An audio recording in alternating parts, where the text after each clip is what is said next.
আমি মিশরে গিয়ে 5,000 বছর পুরানো পিরামিড দেখে অবাক হয়ে গেছিলাম, এমনকি আপনাদেরকেও দেখাইছিলাম। কিন্তু এই জায়গার যে স্থাপনাগুলা, এইগুলা 12,000 বছর পুরানো, মানে পিরামিড থেকেও আরো 7,000 বছর পুরানো এই সকল স্থাপনা।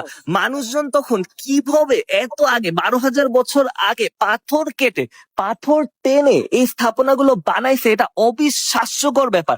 যার কারণে এই স্থাপনাগুলো এই গোবেকলি তেপে এখন পর্যন্ত বিজ্ঞানী ও রিসার্চারদের জন্য ছুড়ে দিয়েছে অনেক কৌতূহল এবং অনেক বেশি কোয়েশ্চেন।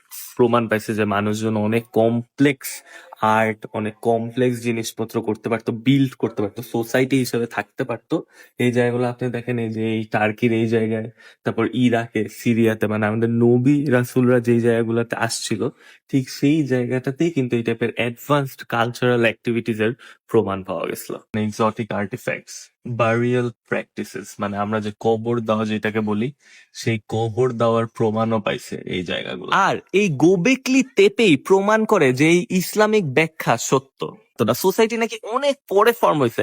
আগে নাকি মানুষজন হান্টিং শিখছে, তারপরে তারা ফার্মিং শিখছে, তারপরে সোসাইটির নিড ছিল, তারপরে নাকি ধর্ম হয়েছে। কিন্তু এই গোবেকলি তেপে এই সব ধারণাকে, বিজ্ঞানীদের এই সকল থিওরিকে ভুল প্রমাণ করে। কারণ মানে কিন্তু আমাদের ইসলাম ধর্মের নূহ আলাইহি ওয়াসাল্লামের প্লাবনের ঘটনার সাথে মিলে যায়।